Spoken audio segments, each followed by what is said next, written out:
My name is Emily. I'm 30 years old. And I'm about to tell you how my sister slept with my fiancé. And how my parents decided that I was the problem for not forgiving her. Started with a phone call. My mother's voice was calm, almost too calm, like she was just checking in about dinner plans or a church bake sale. But the words she said made me stop in my tracks. "We won't come to your wedding unless you invite your sister." I stood there, alone in my small apartment in Seattle, the white lace wedding dress still hanging from the curtain rod like a ghost. My stomach twisted. My mother didn't ask how I was doing, didn't ask if I needed help with anything. She just dropped that ultimatum like it was reasonable. I gripped the edge of the kitchen counter. "You mean the sister who slept with my fiancé?" Asked slowly. There was a pause. Then came her voice again, soft but firm, like a warning wrapped in sugar. "Emily, it's been 6 years. Don't be bitter. She's family." Family. That word used to mean something to me. But not anymore. Because family is not who destroys you and expects you to smile through it. Family is not the people who watched you crumble, then told you to clean it up quietly because appearances matter more than pain. My sister's name is Madison. She's 4 years older, louder, prettier, bolder. Growing up, she was the sun around which everything revolved. And I was the moon, barely noticed except to reflect her light. My mother always said, "Madison needs more attention. She's fragile. You're the strong one." But being the strong one became a curse. It meant I had to swallow my tears, mask my hurt, and keep the peace even when it felt like I was breaking inside. I still remember the moment everything shattered. I had just returned home from visiting my aunt in California. It was supposed to be a quick trip, just 3 days to help her recover from surgery. Madison was crashing at my place at the time. She had just broken up with another toxic boyfriend and said she needed a break. Tyler, my fiancé back then, didn't mind. He thought she was a bit much. But family was family. Or so I thought. I remember entering the apartment quietly. I wanted to surprise Tyler with takeout from his favorite place. But when I opened the door, the air felt strange. Too still. Too clean. Then I saw it. A wine glass on the coffee table. Red lipstick on the rim. Madison's jacket on the couch. Her shoes by the door. My heart started pounding. Something inside me already knew. But my mind fought back. "Don't assume," I told myself. "Don't be crazy." I walked into the bedroom. The sheets were a mess. 2 coffee mugs on the nightstand. Madison's scarf draped on the bedpost. And on the floor, Tyler's watch, the one I'd given him last Christmas. I felt something inside me break. I didn't scream. I didn't throw anything. I just sat down on the edge of the bed and stared. I don't remember how long I sat there. But when Tyler walked in, holding a grocery bag, his face turned ghost white. "Emily," he stammered. "You're back." I looked at him. Just looked. And he knew. Wait, this isn't what it looks like. But it was. Found his messages. Voice notes. "Can't wait to feel you again," Madison had written. "You taste like freedom," he had said back. A trail of betrayal, preserved in digital ink. And when I confronted Madison, she didn't even deny it. "I didn't do it to hurt you," she said flatly. "It just happened. We fell in love." I think that was the moment I realized. She didn't love me. Not really. She only loved what she could take from me. After that I left Boston. I left everything behind. The apartment, the job, the friends I couldn't trust anymore. I needed to breathe. To be somewhere no one knew me as the girl whose sister stole her fiancé. Took years to rebuild. I found work as a copy editor in Seattle. Quiet job. Quiet life. Kept my head down. I didn't date. I didn't trust. I just worked, cooked for myself, planted succulents and stayed out of trouble. But then I met Jack. He was a consultant for a publishing firm we collaborated with. Nothing fancy. No grand gestures. Just a kind smile, dry humor, and a way of listening that made me feel like I existed again. We took it slow. I didn't even tell him about Madison for 6 months. I waited until I felt safe. When he proposed, under a red-leaf tree in Volunteer Park, I cried. Not because I was shocked, but because I realized I was finally loved without being second place. This wedding wasn't just about marriage. It was a reclamation of my life. My chance to say, I matter. My happiness matters. But now my mother was saying I had to invite Madison. That she'd changed. That I needed to let it go. I wanted to scream. Why is it always me who has to be the bigger person? I whispered into the phone.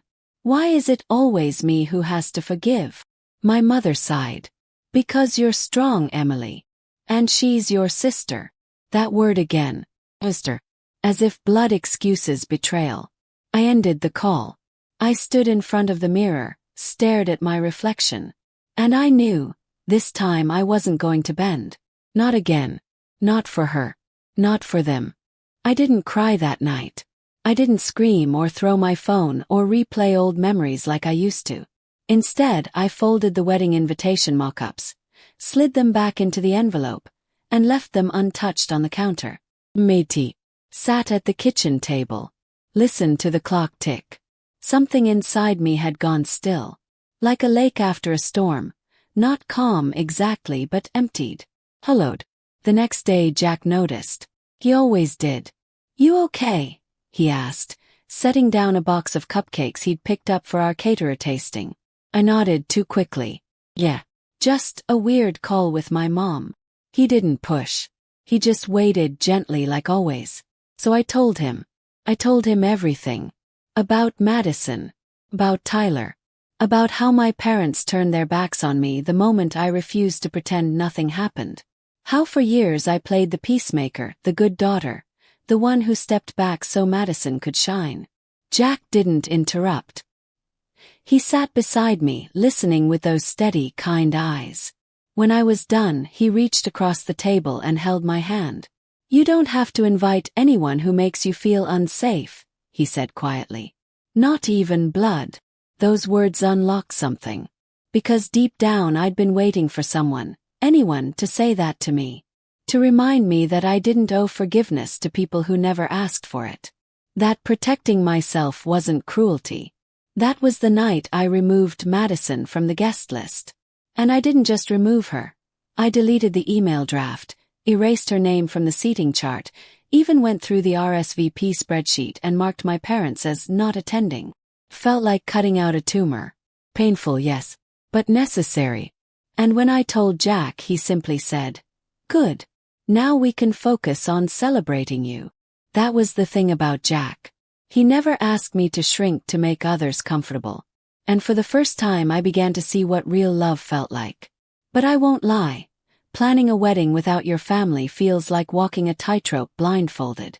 Every vendor meeting, every question about mother of the bride, every bridal shop consultant asking, "Will your sister be here?" felt like a paper cut.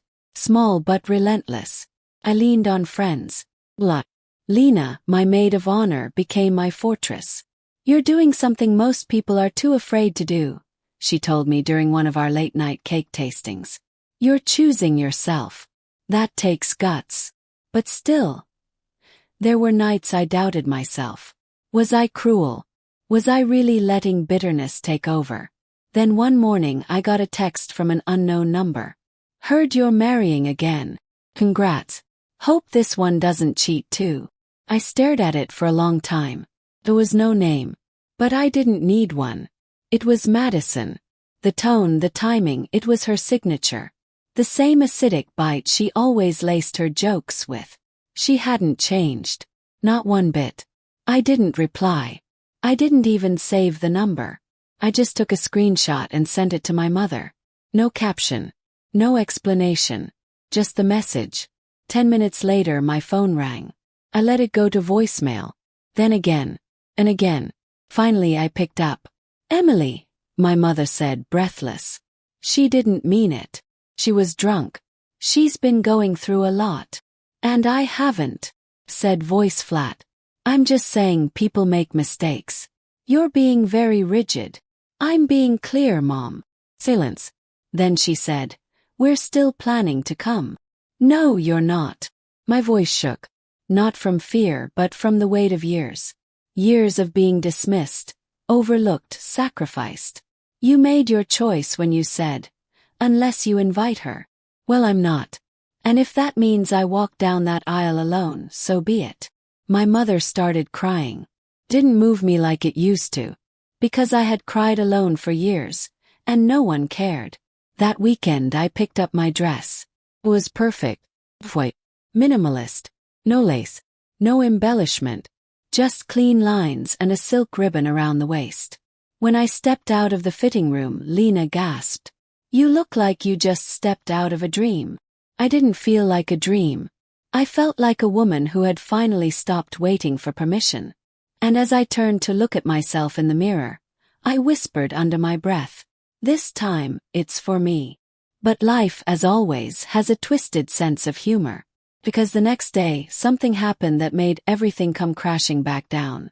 Jack got a message request on Facebook. From someone named T. Reynolds. He showed it to me. Confused. I don't know this person, he said. But look. It was a photo. Tyler. And Madison. Smiling. Holding hands. With a caption. Heard your fiancé likes used goods. Just figured you should know. Jack's face turned pale. I felt my stomach drop. It wasn't just the message. It was the intention. Madison wasn't done. She didn't just want to be forgiven. She wanted me humiliated. Again. Took the phone. My hands shook as I scrolled through the message thread. There were more. Fake profiles. DMs to our wedding planner. A 1-star review left on our florist's page saying, they support cheaters. And then, link. To a blog. My sister the bride. How a manipulative woman fooled everyone. It was anonymous. But every sentence screamed Madison. Tone. Timing. The obsession with me being cold, controlling, unforgiving. It ended with a line that made my blood freeze. She's marrying a man just like the one she lost, and she'll destroy him too. I looked at Jack. He looked at me. We didn't say a word. We didn't have to. This wasn't just about a ruined relationship anymore. This was a war. And it was time I stopped being the girl who stepped back. It was time to become the woman who took everything back. The blog was cruel, petty, calculated, and worst of all, crafted to sound just believable enough to plant doubt in anyone who read it. Had no names, no dates, but it had enough detail to make anyone who knew me second-guess who I was. She has a history of jealousy. She drove away every man who ever loved her. Her sister always tried to help, but she twisted everything. It read like a deranged diary, a collection of half-truths and manufactured pity. Madison had written it for one reason, to destroy me without ever saying my name. Jack finished reading it in silence. Then he closed the laptop slowly, like he was trying to keep the venom from spilling out into the room. I'm so sorry, he said. I stared out the window, my fists clenched. She's not done until she ruins this too. Jack reached for my hand. She won't. She already is. What if this keeps spreading? What if someone prints it? What if it ends up on Reddit or Facebook or gets emailed to the dean at my university? Jack paused, then said something that changed everything. Then we show people who you really are. At first, I didn't understand what he meant. But Jack had a plan. He'd seen online reputations destroyed before. And he knew how to take back the narrative. Quietly, legally, and with receipts. I'm not suggesting you fight her directly, he said. But I think it's time you had the full story on your side. He reached into a drawer and pulled out a flash drive. What's that? I asked. He gave a small, sheepish smile. Something I kept, just in case. Inside the drive were screen recordings. Dated. Time-stamped. From back when Madison stayed with us in Boston.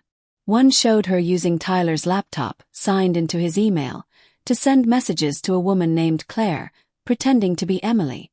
Another showed a blurry image of her pouring wine into a glass, then texting someone named T with a caption. She'll be gone all weekend. Come over. She was setting you up before you ever found out, Jack said quietly. I never showed you this because I didn't think it mattered anymore. But now, I sat there breathless. All this time I'd blamed myself for being blind, for trusting too easily, for walking out without proof. But now I had proof. And not just proof of betrayal. Proof of manipulation. I took the flash drive to Lena the next day. She was furious. Emily, we could sue. We should sue. Do you want a lawyer? But I shook my head. I don't want a lawsuit. I want clarity. And maybe, she pressed. Maybe I want to burn the lies without starting a fire. Lena leaned back, crossing her arms. So what's the plan? We made one. Quiet. Professional. Precise. First we traced the blog. Jack used a contact he had in digital forensics, and within a day we found the IP address. It came from a coffee shop 2 blocks from Madison's apartment in Brooklyn. A pattern of edits at 3 a.m., aligning perfectly with her drunken tweets and deleted Instagram stories. Second, Lena contacted a friend of hers, an editor at a mid-tier online magazine focused on women's empowerment and truth-telling. Lena pitched her a piece. When your own sister tries to destroy you. We didn't name names, but we told the truth. The real truth. How being the good daughter often means being the forgotten one. How women are expected to forgive, to stay silent, to make peace even when they're bleeding. And how sometimes the deepest wounds don't come from enemies, but from those who share your childhood photos. The article went viral. Not explosive viral, but slow, simmering viral. The kind that gets quietly shared between women late at night. The kind that fills comment sections with, "This is my story too." The same week the article hit 80,000 shares, I received a call. From my father. I read it, he said. I didn't reply. I know it's about Madison. Still silent. And I know we failed you. Those words. They didn't fix anything. But they were a crack in the wall I thought would never break. She was always unstable, he continued. But your mother and I, we didn't want to see it. It was easier to blame you. I took a deep breath. And now, he hesitated. Now, I don't know. But I want to understand. That night I didn't cry. I didn't call back. I didn't throw the phone. I just sat on the couch with Jack, drinking herbal tea, watching the sun set over the Sound, and realizing that for the first time, I wasn't the one chasing peace. I was standing in it. But Madison wasn't finished yet. 1 week before the wedding I got an envelope. No return address. Inside was a letter. Written in her looping, dramatic cursive. You might have fooled everyone, Emily. But you'll always be the scared little girl who stood in my shadow. And don't forget, shadows only exist when someone else shines. I laughed. Loud. For real. Because I realized something. Madison still thought this was a contest. Still thought I was playing her game. But I had left the game board a long time ago. Jack took the letter and tossed it into the fireplace. No need to respond, he said. Let the ashes speak for themselves. And that's when I made a decision. I'd planned to walk down the aisle alone. But now I knew who deserved that honor. Lena. And Zoe, Jack's daughter. Together they would walk me down the aisle. The friend who stood by me. And the child who reminded me that love doesn't always come the way we expect, but it always knows where to land. The wedding was perfect. Not because everything went smoothly, but because I didn't waste 1 second wondering if I was enough. I was. And I am. Madison never showed up. My parents didn't either. But Jack. He stood at the altar with tears in his eyes, not because of who was missing, but because of who arrived. And when we said our vows, I didn't feel broken. Felt brand new. The sky over the Pacific had never looked bluer. That morning, I woke up not to anxiety or doubt, but to sunlight gently touching my face, the scent of ocean breeze drifting through the balcony doors, and Zoe's tiny feet padding across the tile floor as she whispered, "She's waking up." Lena giggled. Well, the bride has finally risen. I smiled, still lying in bed, half dreaming, half awake. It was my wedding day. And despite everything that had come before, Madison, Tyler, the blog, the ultimatum from my parents, I wasn't crying. I wasn't hurting. I was simply calm. The kind of calm that comes after a long storm, when the clouds scatter and you realize the silence is peace, not emptiness. You ready to be the queen? Lena asked, sitting beside me with a cup of coffee. I looked at her beautiful messy bun and smudged eyeliner, and I remembered how many nights she sat beside me when I couldn't even speak. How she listened to my silence and understood it better than anyone else ever had. I'm not a queen, I whispered. You're right, she said. You're something better. You're someone who built a throne from ashes. I held back tears, but they still came. Not because I was sad, but because I was proud. Because I had made it to this moment without sacrificing myself again. Because no one, not even the people who raised me, could make me question my worth anymore. The ceremony took place at a quiet beach resort in Carmel. Nothing extravagant, just the people who mattered. The aisle was lined with soft white rose petals, chairs draped in ivory ribbon, and soft string music floating in the background. No tuxedos, no ballroom chandeliers, no 10-tier cake.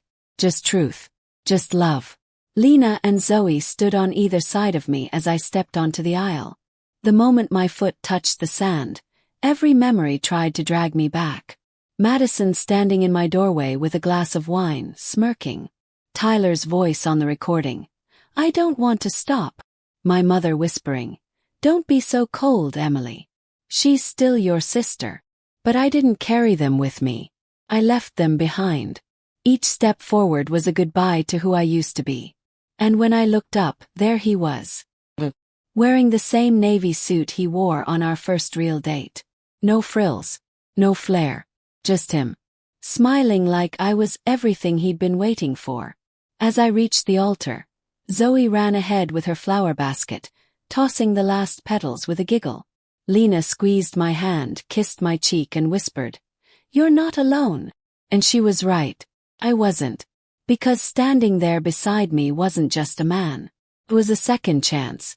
It was the quiet I never had growing up. The stability. The love that didn't require sacrifice or silence. Jack took my hand. You okay? He asked, barely louder than a breath. I nodded, too overwhelmed to speak. Then, just as the officiant began to speak, a woman in the third row stood up and blinked. It was my Aunt Janice. My mother's estranged sister. The one who'd left town decades ago after a fight with my grandparents and moved to Arizona. She was here. Her eyes met mine. She gave me the smallest nod as if to say, I see you. Believe you. And for a moment I realized that sometimes the people who show up aren't the ones you expect, but they're the ones you need. The ceremony went on. Simple vows. No poetic flourishes, no theatrical declarations. Just Jack saying, I don't want perfect. I want real. I want the mornings when you're tired and quiet. I want the days you doubt yourself so I can remind you who you are. I want all of you, not despite your past, but because of it. And I said, I used to think love meant giving without limit. But now I know real love gives back. You remind me that I am not broken. I am becoming. And I want to become with you. There wasn't a dry eye in the crowd. Even the officiant had to pause. When we kissed, the ocean wind picked up slightly, brushing the veil off my shoulders like a blessing. Zoe squealed with delight and threw the rest of her flower petals in the air. And just like that, I was no longer someone who had been left behind. I was someone who had chosen her own future. The reception that followed was full of laughter, dancing, soft jazz, and clinking glasses. We didn't do speeches. But Lena, ever the rebel, grabbed a mic during dessert. I've known Emily since college, she began. And I've never seen anyone carry their pain with such grace. But grace isn't what defines her. It's her refusal to let pain define her at all. She doesn't just survive. She transforms. She takes the worst days of her life and builds something beautiful. Like this. She raised her glass toward me. To the woman who walked through fire and didn't ask anyone to carry her, but found those who did anyway. To Emily. Everyone stood. And in that moment I felt something shift deep inside me. Healing. Closure. Later that night, when the crowd thinned and the music quieted, Jack and I slipped away to the balcony of our honeymoon suite. The moon cast silver light across the waves. Zoe was already asleep, her little shoes still full of sand from playing with the other kids. Jack sat beside me, holding 2 glasses of sparkling water. "You did it," he said. "No," I smiled. "We did." He leaned in, his voice lower now. "You ever think you'd get here?" I looked at the stars. I used to think the best I could do was survive. But now I know I deserve to live.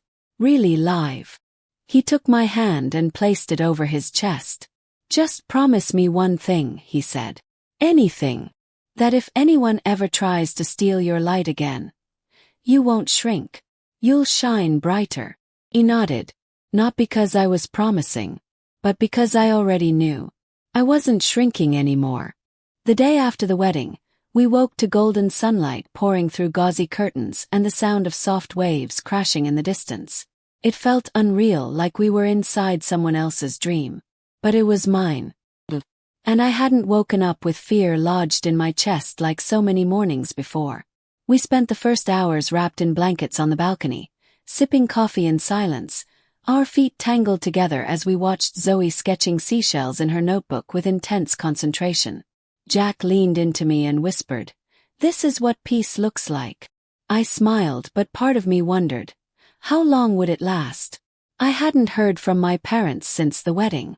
No text, no calls, no excuses, and I thought that might bring me sadness. Instead, it brought stillness. For once, I wasn't waiting. I wasn't waiting to be chosen.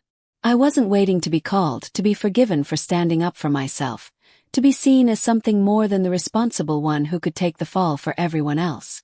Still, that didn't mean the past was finished with me. 3 days later, as Jack and I walked hand in hand through downtown Carmel after brunch, Lena called. "I think you should check this," she said, her voice low. He texted me a link. Another blog post. But this time not written by Madison. Written about her. Someone had leaked the bar video. Yes, that video. The one where Madison, slurring her words over a cocktail, bragged to a stranger that she had slept with Tyler just to prove she could take what was mine. The internet works fast. Even faster when karma has a helping hand. The clip had gone viral on TikTok, reposted on Reddit and Facebook, complete with captions like, "Sister of the Year," and "How to Ruin a Family in 30 Seconds. Hundreds of comments followed. "How heartless can you be? Imagine doing this to your own sister. If this is real, I hope she gets help. And therapy. A lot of therapy." The comments weren't mine. I hadn't posted it. I hadn't shared it. But someone had. Maybe a bartender. Maybe the girl Madison was drunkenly talking to. Maybe someone sick of watching her get away with everything. Jack looked at me. "Are you okay?" I stared at the screen, unmoving. "I'm not proud," I said slowly. "But I'm not sad either. 'Cause for once the world saw what I saw. For once, I wasn't the only one screaming in silence. It didn't take long for the fallout to hit. That night my mother called. I almost didn't pick up. But something in me said this chapter had to end with words, not silence. "Emily," she said, and for the first time her voice wasn't composed. Crack. "I saw the video." I didn't answer. "I had no idea." She said things like that. I leaned against the wall of our suite, pressing the phone tighter to my ear. "But you knew she hurt me. And you still asked me to let her be part of my wedding." Silence. Then a whispered, "I'm sorry." Closed my eyes. "I never wanted to lose you," she added quickly. "You didn't lose me," I said. "You just refused to stand with me." And I stopped waiting. Her breathing hitched. I imagined her in the kitchen back in North Carolina, probably sitting in her favorite chair, the one with the worn armrest and the folded throw blanket. "Your father. He still doesn't know what to say." "He doesn't need to say anything," I said. "He needs to listen.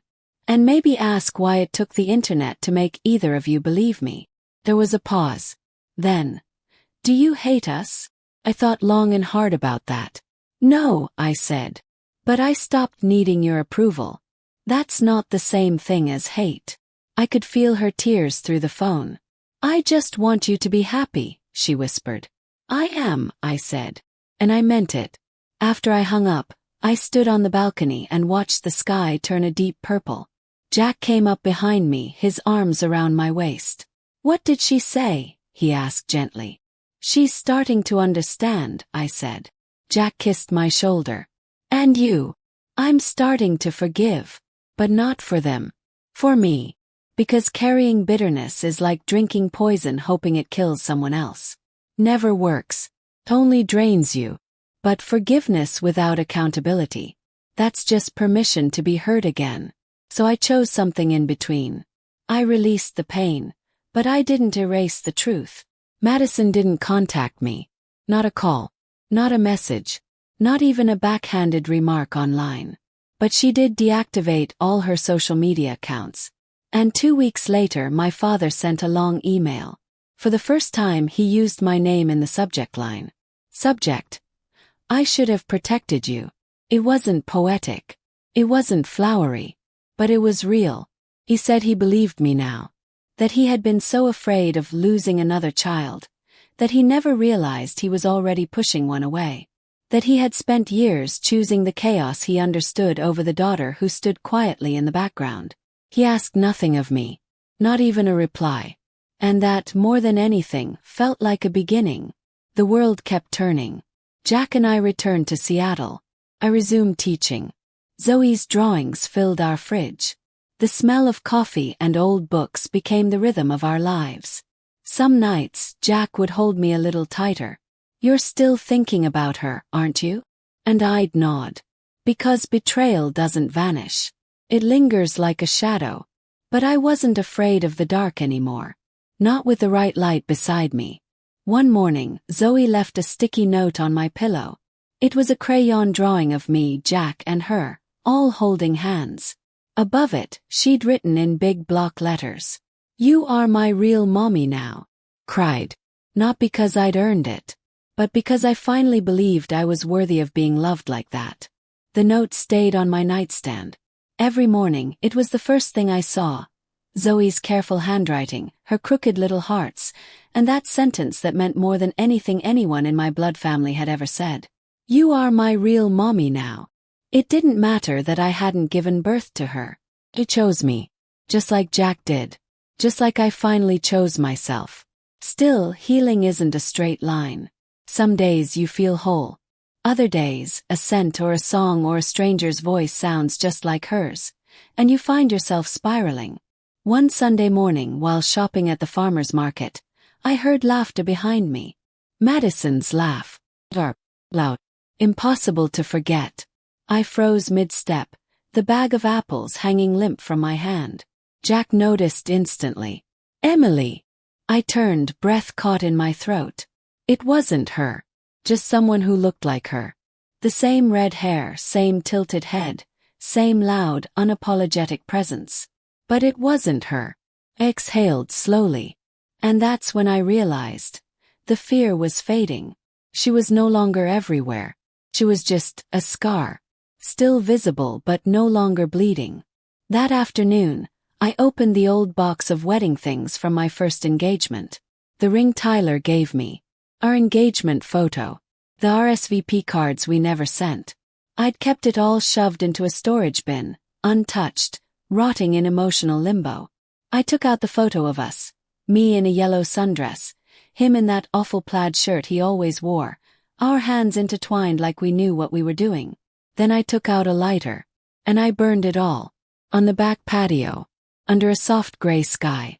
Jack joined me halfway through, watching in silence as smoke curled up into the wind, taking with it every lie, every fake promise, every piece of the girl who thought forgiveness had to be earned through suffering. When it was done, he kissed my temple and whispered, "Let's make space for the life that actually chose you back." That night, over dinner, Zoe asked, "Why do grown-ups cry even when they're happy?" I smiled at her. Because sometimes it takes a long time to feel safe again. She nodded like she understood more than a 7-year-old should. "Well, if anyone scares you, I'll tell them to back off." Jack burst out laughing. "She means business." A week later I got an email. No subject line. No greeting. Just a few typed sentences. I don't know if you'll ever speak to me again. I don't expect you to.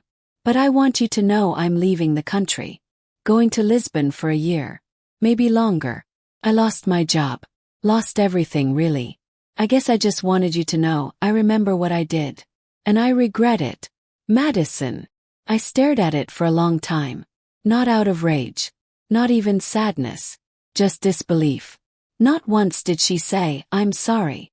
Not once did she ask how it felt to be betrayed. To be abandoned.